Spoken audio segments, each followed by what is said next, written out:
Right, thank you very much. We're gonna keep 1 minute to each particular section of our presentation, and thank you so much to everyone for contributing to the History Teacher Book Club. We couldn't have done it without you. So basically it started here with our concept of basically a Twitter conversation about not reading enough academic history, and both of us share that common belief that actually we should be reading more.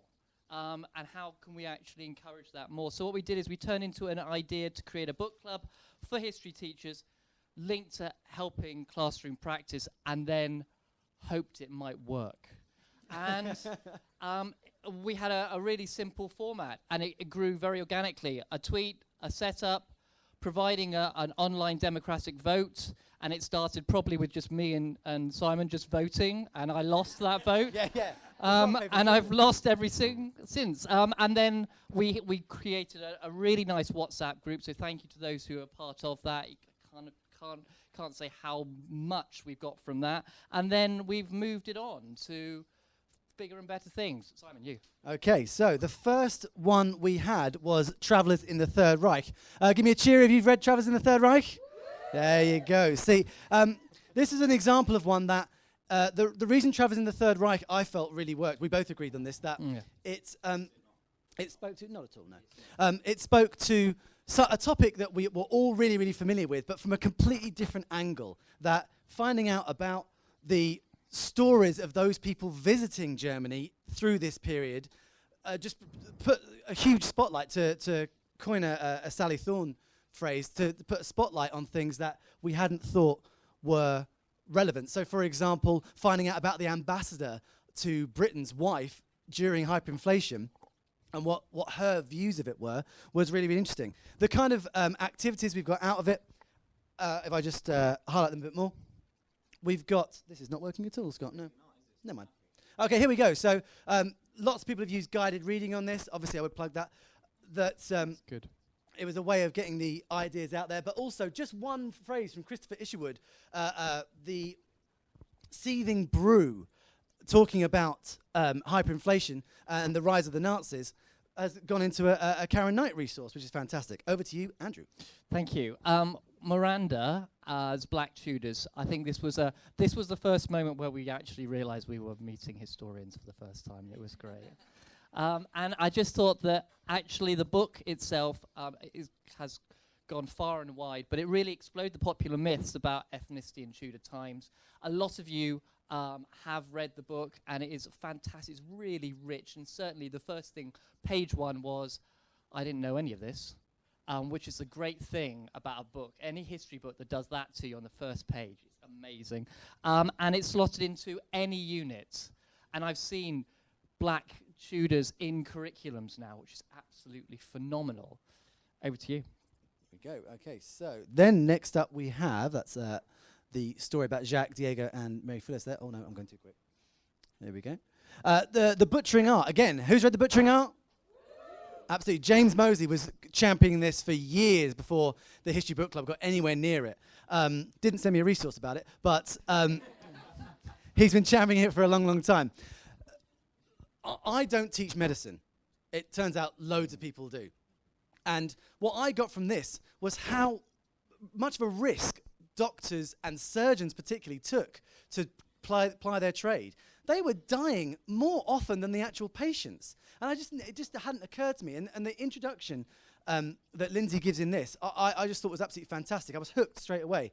And our Teach Me History Icons' very own Carol has done a resource on this, which she calls Do It Now, where she reads out part of the explanation of what an operating theatre was like, and students annotate it with what they see. Now, we then come to a novel I think lots of you are familiar with. Yeah, I think it might be There we Deja go. Vu. The Five. And I am a Hallie Rubenhold superfan. As lots of you know, I created a walking tour of the sites that are on there. That if you want to go on the Ordnance Survey website, it's there that I put it on there. But you don't have to do it. I've done it.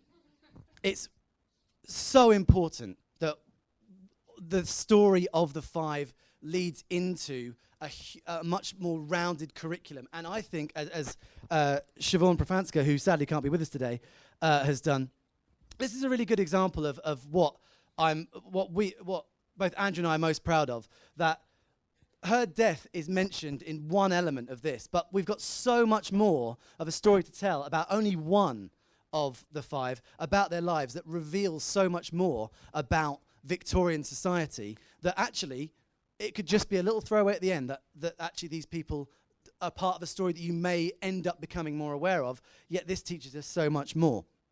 Over to you, Andrew. Okay, so now we realise that actually there's something in this. We're getting past the 4th book, and there are more people getting involved, and actually people are demanding to read certain books, and the vote is getting very competitive. And I'm still losing. I've not got a single vote in. So Black and British, I was so pleased this book came our way, because actually I had it up on my bookshelf for a long time. I never got round to reading it. And it, as I said, it provides a narrative that I really think is so crucial to us and to our teaching. Challenges the traditional interpretations of abolition. It absolutely does, and provides a real wealth of knowledge. It was one of the most interesting chats that we had, and the debate could have gone on for more than an hour. Okay, and this was a Sunday evening, 9 o'clock, and people were still talking gone 9:45, okay, about this book, which was phenomenal. There's almost a 2-hour web chat. Okay, and then we came to a book that I had not even heard about when this got mentioned. And again, like Andrew says, what my favourite part is when we put it out to the WhatsApp group about mentioning things, lots of people have already read lots of these pieces of scholarship, and they're championing it for more people to read. And then we put it out to the Twitter vote, and sometimes the historians get involved. Philip Sands, very nice comment, didn't get involved in the chat, but he really was keen to get the book read by more people. And we had a lot of people at the start saying not so keen on this one, it's not really getting there. But East West Street unravels and reveals itself the further you get into it.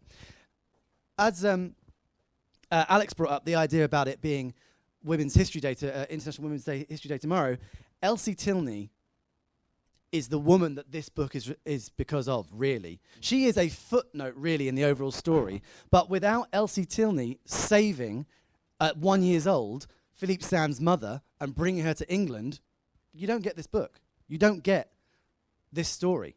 And I just thought that it showed the power of family history to reveal so much more about the past than if you just look at it from a big top-down view. The stuff about genocide and the Holocaust and the Nuremberg trials is fascinating, but it was that thing about Elsie Tilney that really stuck with me.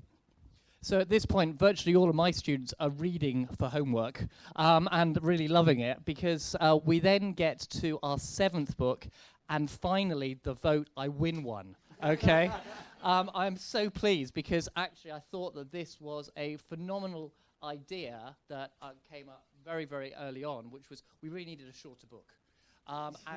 And this was something that came up time and time again as a beautiful representation of the Elizabethans. And I realised that actually seeing on the page here how much diverse history you've actually got, it was really good to get an overview, and I would recommend, and thank you, Carol, thank you to those people who contributed some really fantastic questions to our web chat.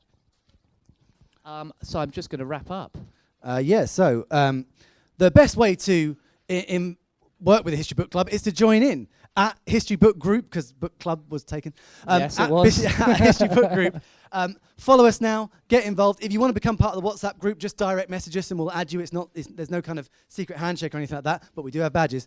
And if you buy the book, read the book, join the discussion. Now, we have had, which should, this if is my very maths, exciting. which I do not for a second believe was So what we tried worked. to do very quickly is we tried to time our final vote to the very moment of now to see if it works. And Scott?